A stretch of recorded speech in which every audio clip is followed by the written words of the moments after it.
ಕಲಬುರಗಿ ಸರ್ವೋಚ್ಚ ನ್ಯಾಯಾಲಯವು ಅಳಮಿ ಸಮಿತಿಯ ಆದೇಶ ಹೊರಡಿಸಿದ್ದು, ಈ ಒಂದು ಆದೇಶದಿಂದ ಬಂಜಾರ ಬೋವಿ ಕೊರಚ ಮತ್ತು ಕೋರಮ ಅಲೆಮಾರಿ ಸಮುದಾಯಗಳಿಗೆ ಬಹಳಷ್ಟು ಹಿನ್ನಡೆಯಾಗಿದೆ ಎಂದು ಬಂಜಾರ ಕೊರಚ ಮತ್ತು ಕೋರಮ ಸಮುದಾಯದ ಕ್ಷೇಮಾಭಿವೃದ್ಧಿ ಸಂಘದ ಉಪಾಧ್ಯಕ್ಷರಾದ ಚಂದು ಎಸ್ ಜಾಧವ್ ಕಿಡಿಕಾರಿದರು.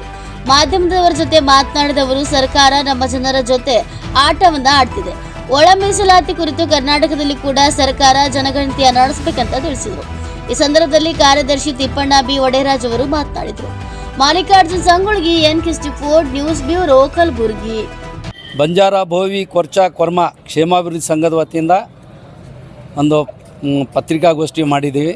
ಕಾರಣ ಏನಂದರೆ, ನಮ್ಮ ಭಾರತ ದೇಶದ ಉಚ್ಚ ನ್ಯಾಯಾಲಯವು ಒಳ ಮೀಸಲಾತಿ ಜಾರಿ ಮಾಡ್ಬೋದು ಅಂಥೇಳಿ ಎಲ್ಲ ಸರ್ಕಾರಕ್ಕೆ ಏನಾದ ನಿರ್ದೇಶನ ಮಾಡಿದ್ದಾರೆ. ಒಳ ಮೀಸಲಾತಿ ಜಾರಿ ಮಾಡಿದರೆ ಈ 4 ಸಮಾಜಕ್ಕೆ ಬಹಳಷ್ಟು ಹಿನ್ನಡೆಯಾಗುತ್ತದೆ ಮತ್ತು ಇದು ನಮಗೇನಾದ ಮರಣ ಶಾಸನ ಆದಂಗೆ. ಯಾಕಂದರೆ ಎಲ್ಲಿ 15% ಸಿಗ್ತಾ ಇದೆ ಮೀಸಲಾತಿ, ಇದರಲ್ಲೇ ನಮ್ಮ ಈ 4 ಸಮಾಜದವರು ಊರು ಬಿಟ್ಟು ಬಾಂಬೆ, ಗೋವಾ, ಪೂನಾ, ಬೆಂಗಳೂರಲ್ಲಿ ವಾಸಿಸ್ತಾ ಇದ್ದಾರೆ. ಯಾಕಂದರೆ ಇವತ್ತು ಸಹ ನಮ್ಮ ಎಕನಾಮಿಕಲ್ ಆರ್ಥಿಕ ಪರಿಸ್ಥಿತಿ, ಶೈಕ್ಷಣಿಕ ಪರಿಸ್ಥಿತಿ ಇವೆಲ್ಲನೂ ಹಿನ್ನಡೆ ಇದೆ.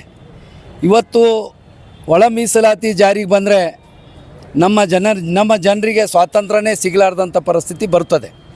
ಯಾಕಂದರೆ ಇವತ್ತು ಸಹ ಶೈಕ್ಷಣಿಕವಾಗಿ ನಾವು ಭಾಳಷ್ಟು ಹಿನ್ನಡೆ ಇದ್ದೀವಿ.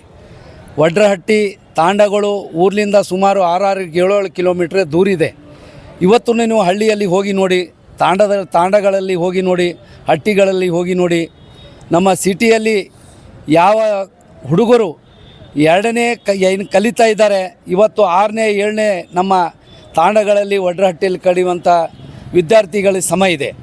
ಇವತ್ತು ನಮ್ಮ ಜನರಿಗೆ ಇವತ್ತೂ ಸಹ 15% ಇದ್ದರೂ ಸಹ ನೌಕರಿಗಳು ಸಿಗ್ತಾ ಇಲ್ಲ.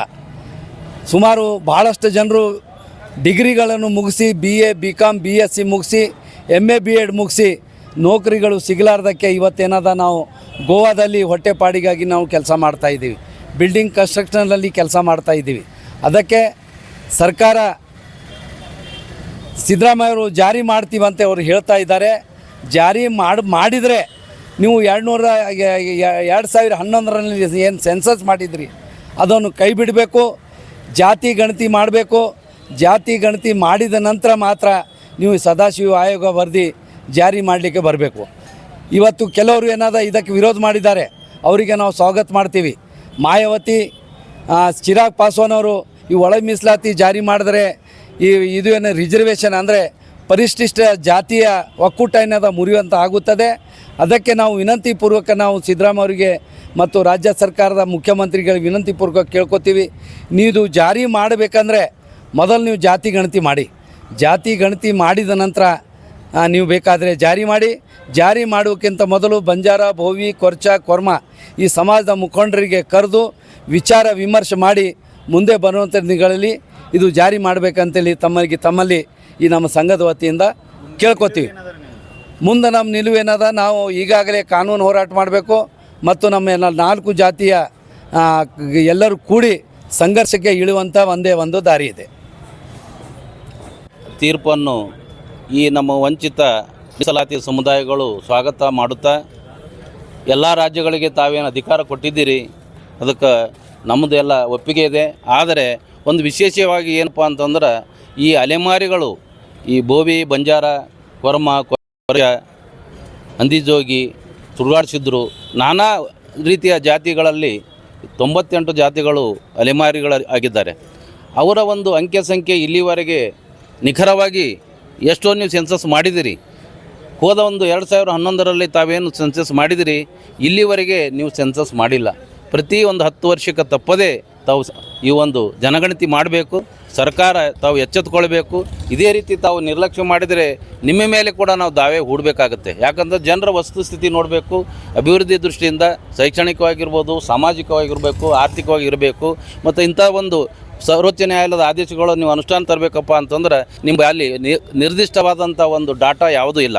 ಯಾವುದು ಡಾಟಾ ಇರಲಾರ್ದೇನೂ ಕೂಡ ನೀವು ವರದಿ ಕಳಿಸಿದ್ರಿ.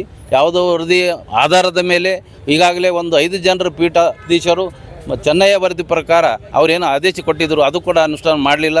ಮತ್ತು 9 ಜನರ ಒಂದು ಪೀಠ ಪಂಜಾಬ್ ಒಂದು ನ್ಯಾಯಾಲಯದಲ್ಲಿ 9 ಜನರ ಪೀಠಾಧೀಶರು ಕೂಡ ಇನ್ನು ಆ ತೀರ್ಪು ಕೊಟ್ಟಿದ್ದರು.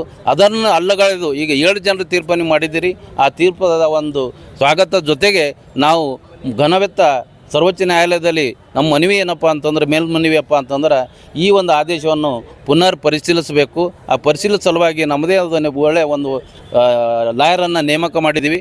ನಾವು ಮನವಿಯನ್ನು ಪುನರ್ ಪರಿಸ್ಥಿತಿ ಮನವಿಯನ್ನು ಅಲ್ಲಿ ಅರ್ಜಿ ಹಾಕ್ತೀವಿ, ಆದಷ್ಟು ಬೇಗ ಹಾಕ್ತೀವಿ. ಮತ್ತು ನಮ್ಮೆಲ್ಲ ತಾಂಡಗಳಿಗೆ, ಬೋವಿ ಹಟ್ಟಿಗಳಿಗೆ, ಗುಡಿಸಲುಗಳಿಗೆ, ರಸ್ತೆ ಮೇಲೆ ಇರ್ತಕ್ಕಂಥವ್ರು, ಕ್ಯಾಂಪ್ ಅಲ್ಲಿ ವರ್ಕರ್ ಮಾಡ್ತಕ್ಕಂಥವ್ರಿಗೆಲ್ಲ ಭೇಟಿಯಾಗಿ ಅವ್ರ ಮೇಲೆ ಅವೇರ್ನೆಸ್ ತಂದು ಸಂಖ್ಯೆ ಸಂಪೂರ್ಣವಾಗಿ ಕೊಡಬೇಕು, ಯಾರೂ ನಿರ್ಲಕ್ಷ್ಯ ಮಾಡಬಾರ್ದು ಅಂತ ಹೇಳಿ ಒಳಗೆ ಕೇಳಿ ನಮ್ಮ ಸಂಘ ಅದಕ್ಕೆ ನಿರಂತರವಾಗಿ ಕೆಲಸ ಮಾಡ್ಲಿಕ್ಕೆ ಕಟ್ಟುಬದ್ಧರಾಗಿದ್ದೀವಿ. ಮಾಡಲಿಲ್ಲಪ್ಪ ನಾವು ಹೋರಾಟ ಮಾಡಲು ರಾಜ್ಯಾದ್ಯಂತ ರಾಷ್ಟ್ರದಾದ್ಯಂತ ಸಿದ್ಧರಾಗಿರ್ತೀವಿ.